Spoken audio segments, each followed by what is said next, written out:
The McDonalds have given us 15 years of memorable moments in Weatherfield, and what memories they've been. Hey.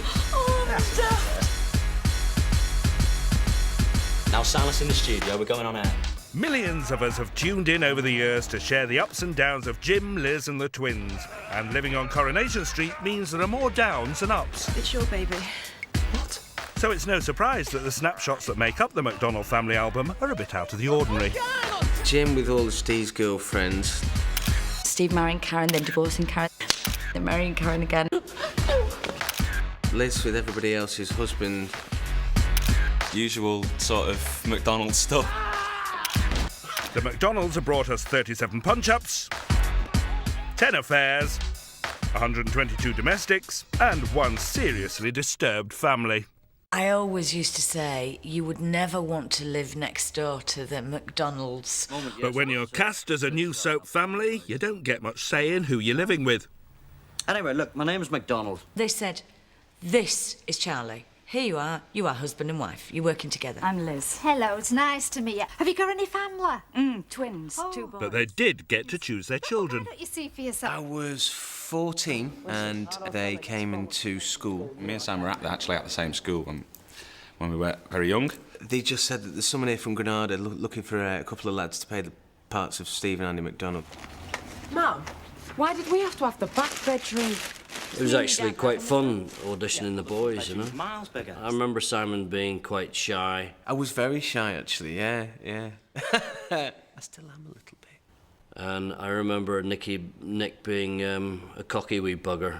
The casting director, Charlie, me, the producer, we all chose the same 2 boys. Charlie and Bev walked past, and Bev stopped and says, I have to say, I thought you were both really good. And we both go, oh, thanks very much. And Charlie poked his head around and said, I thought you were crap. Which meaning went, oh no. To Andrew and Stephen McDonald. Andrew and Stephen. So that's how it all started, and then of course the rest is all history.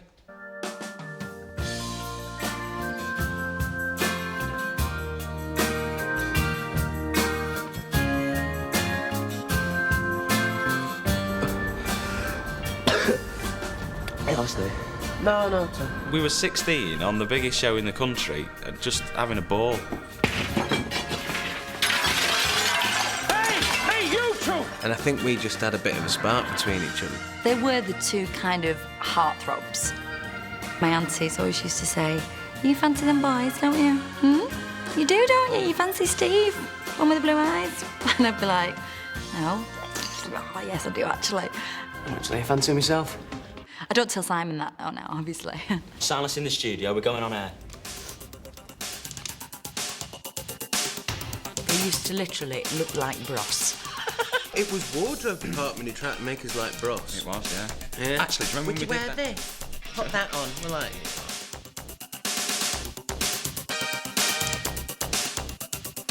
Well, I was more Pat Sharp. I remember tuning in a couple of times and seeing this lad with this bum fluff beard. So I felt like I'd kind of experienced his adolescence. One of the first big storylines, they ran the bulldozer into Alf Roberts' corner shop. They won't let me drive it. No. For some reason. For some reason.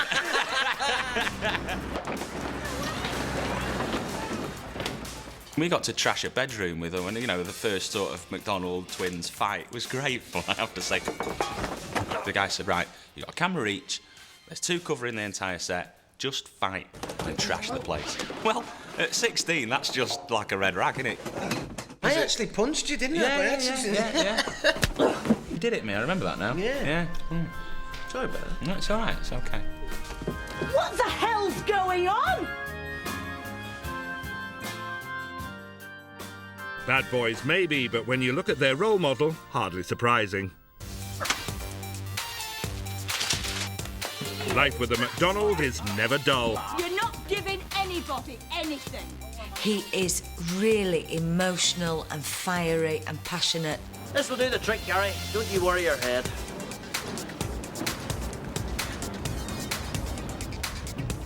He's a hothead and he doesn't think first. And if something happens, he usually gets the wrong angle on it, and maybe he suspects her of doing something she hasn't done, but he will react anyway. The other side of the coin was when they got angry, they got bloody angry, and we went for it. Barracks! No! Get out of that car! So there are techniques you use, of course you do, but to make it real, you got to grab someone and shake the living daylights out of them.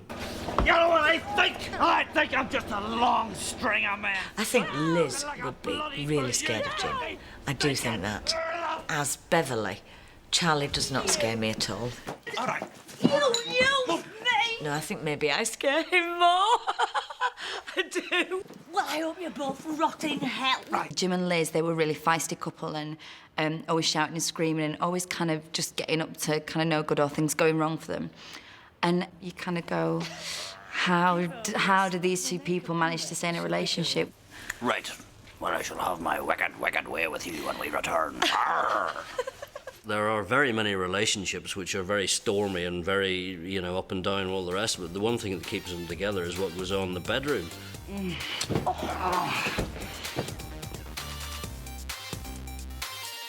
The sex life of the McDonalds, I think both Liz and Jim are really sexy. All the time. Yeah. Fiery Jim. Fiery Jim. Defo. Yeah. Legs open Liz. You're joking, aren't you? That was just standard stuff, man. It was weekly. Oh, we used to hear it all the time. She shagged everybody else. Can we say that? I don't know. Yeah. I think they would go from swinging from the chandeliers if they could afford one. Do you remember the old black bull? Yeah. To maybe, sitting on top of the draining board. Who knows? I remember what we did in the bed in the old black bull. But that is how they would be. That four-poster bed. They wanted to bonk, and it was as simple as that. That's the thing about the McDonald genes. They have trouble keeping them on. Well, most of them anyway. Is that clear enough for you? Whilst Andy tried his luck elsewhere, Steve worked his way round all the girls in Weatherfield. But love was never a high priority. Marrying Vicky for money was one thing, but it was another monetary matrimony where Steve McDonald really met his match. What started as a bet ended as a marriage made in soap heaven as Mr. and Mrs. McDonald emerged as the double act of the decade. We started working with each other and just found that we just had this thing. Keep up, Steve. Talk about your mother. Oh, sorry, did you come with operating instructions? Because if you did, I haven't read them. We just found we could make them funny. It's demand after demand. I want this, I want that. Have you decided to crawl out of your pit now, have you? Karen's looks are described like a bulldog chewing a wasp. You kind of have to get your chin out as far as you can and put your neck in. And do kind of like that. Really? When she wants sex, that's more kind of like, come to bed, baby. And he falls for it every time. So their relationship is driven by sex and lots of rows, and Karen being a nutcase. That's what it hit me. You know what it was meant to. She's thrown plates, bowls, punches. How could you do it to me? She snots on me when she's crying. About this then, eh? All sorts of stuff. Turkey. Don't. Turkey right on me lap. One of my favourite moments is when Steve and Karen were fighting in the street over the television set. Give me back! I flipping chose it! You've got the microwave. Well, I want the telly! And she was walking down the street with stiletto in hand, just smacking him. I was howling inside the house watching that. Gotta make it look But worse was yet to come when they had to pretend to fall out so they could get divorced, so they could get married again. It's an utter madness. Sue Cleaver punching me in the face. Tell you, it's like being hit with a hammer. Whack! And Simon, his eyes rolled round his head like one of those kind of fruit machines, and he's like this. It bloody did it, I tell you. And he went, oh, God! Oh, we've got to do that again.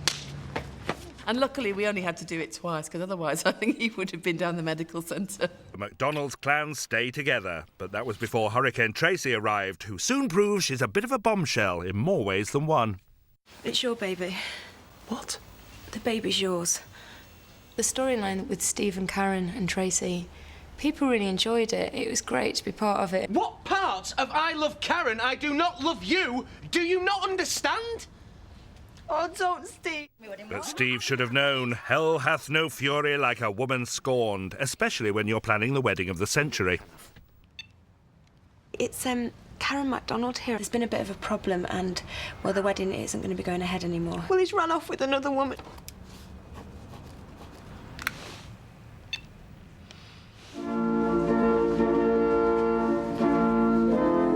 Her plans to stop the wedding may have failed, but as the big day arrived, we all knew we hadn't seen the back of Bunny Boiling Barlow. You know, people would come up to me in the street and they'd be dying to know. You know, they'd say, oh, tell me, do they get married? Do you ruin it? And I said, I can't tell you. Go on, tell her. What did you just say? Nothing, honey. She's just going now. What did she say? I said, Steve, that you're marrying is the baby's father. I do remember they're arguing at the back of the church, and for that split moment, we all believed we really were at a wedding where this was happening. It was just gut-wrenching. Is it true? Tell the bride the truth, Steve. Karen. The argument down in the vestry was good, because you've got Karen going crazy at Tracy. Evil, vindictive cow. And I've just got to occasionally chip in with my little bit. When it comes to screwing money out of people, she does it very well. Oh, as opposed to just screwing people. She you know... Scary for Steve. Even scarier for Nick Cochran, back to play Andy McDonald for the first time in 4 years. My first scene back was the scene where Karen beats the living daylights out of Steve with that lovely bouquet of roses that she had. And she absolutely hammered him. All right, now! We've got pages and pages and pages and pages of dialogue. And it's all very emotional, and of course Nick's got to come in, blah, blah, blah, blah, blah, blah, whatever he says, and then close the door. It's only a couple of lines. Go away! But it's a nerve, right? Especially to a huge storyline, so a little bit nervous. Go away! I had 2 lines and fluffed a pair of them, and we had to do it all again. We had to start again with the whole scene, yeah. It was just, I thought, oh, I don't know what am I doing. This is going to take a few minutes. No, Steve. It'll take more than a few minutes to talk your way out of this one. So, of course, Nick's like that. You can hear him punching himself outside the door. That's probably the most nervous I've ever been doing any street scene ever.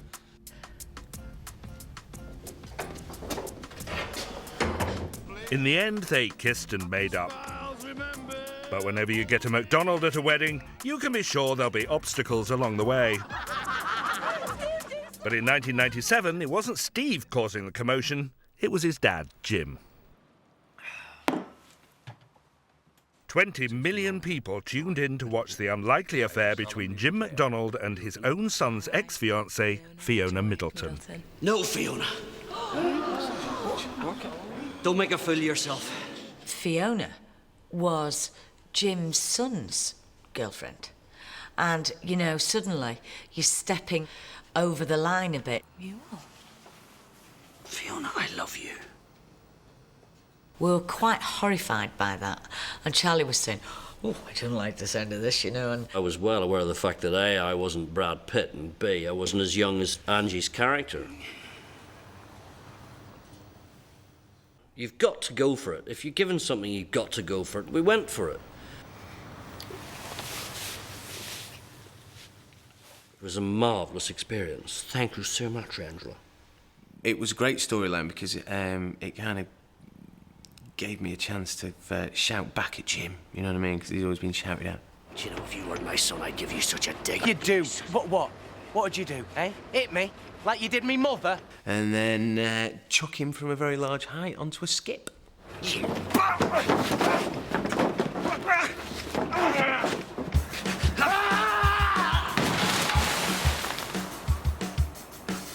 It was marvellous. Unfortunately, I wasn't able to jump into the skip with all the boxes, which I would have loved to have done. So it wasn't me, folks. I mean, how many years ago was that? 5 years ago, maybe more? That's all I ever get. You push your dad off the scaffolding. Which he actually didn't. He fell off. But at the end of the day, blood is thicker than water.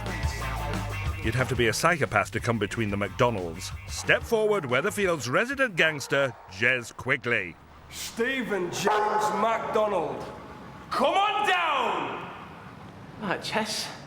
I think they kind of met in prison or something. And he used Steve's cabs as a kind of drug couriering service. Can I help you? Yeah, I reckon you can. It was 4 years ago when Jez was brought in to give Steve McDonald a taste of his own medicine. Well, somebody's been talking to the coppers, and it's somebody that's got it inside their head that I'm the one that did Tony Oryxin. Steve McDonald wasn't sort of the most popular character in Coronation Street at that particular time when I came into it.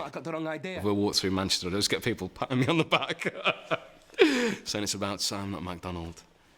I'd a slap.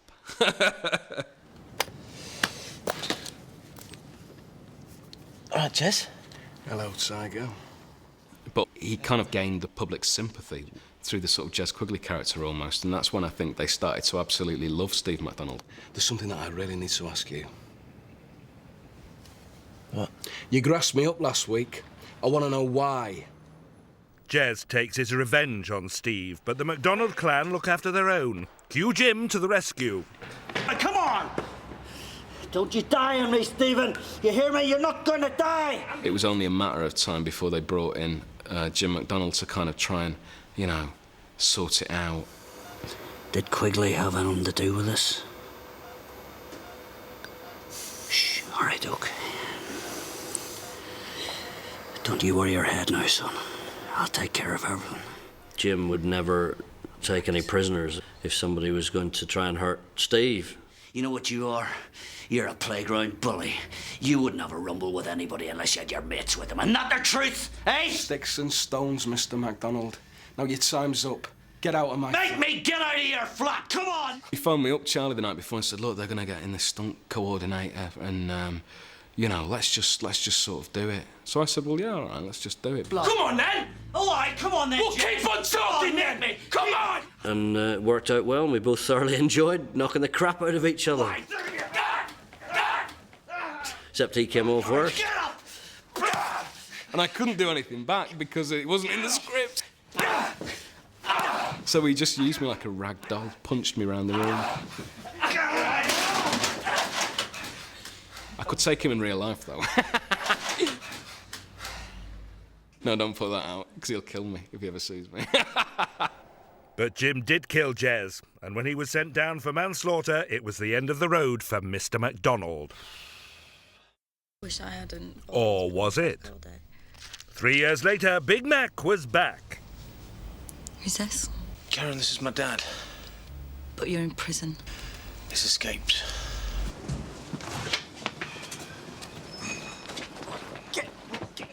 That's just the way it is with the McDonald's. You can't part them. People were saying, here they are, they're all together again. There must be trouble ahead. Police, you're joking. Get in the kitchen. The trouble for Simon Gregson was keeping a straight face. It gets me every time. He had this great line when he's supposed to be in the linen cupboard. I'm in the linen cupboard because we're looking for him. Well, of course, Charlie's taking it. It was like, Stephen! Stephen! Stephen! It's your daddy. I'm in the linen cupboard. Let me out. I feel like a boiled egg.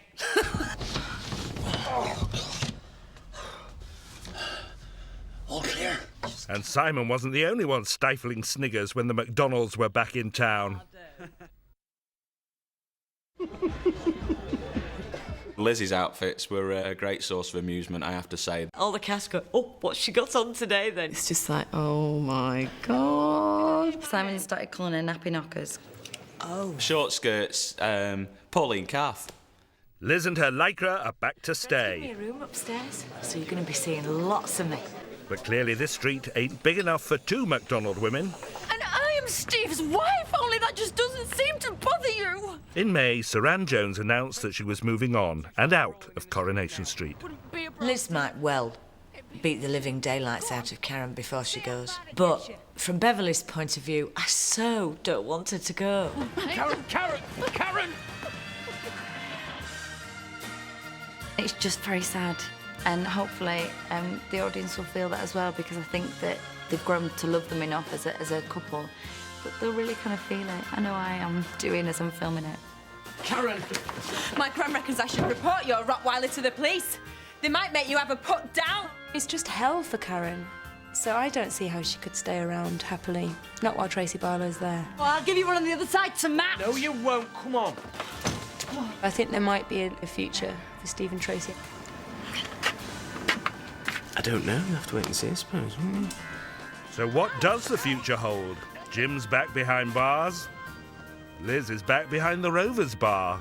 And Andy doesn't know whether he's coming or going. But one thing's for sure, you'd never leave the McDonald family album on your coffee table. And we wouldn't have it any other way. We know people love the McDonalds and sometimes hate them, but we know they're never boring.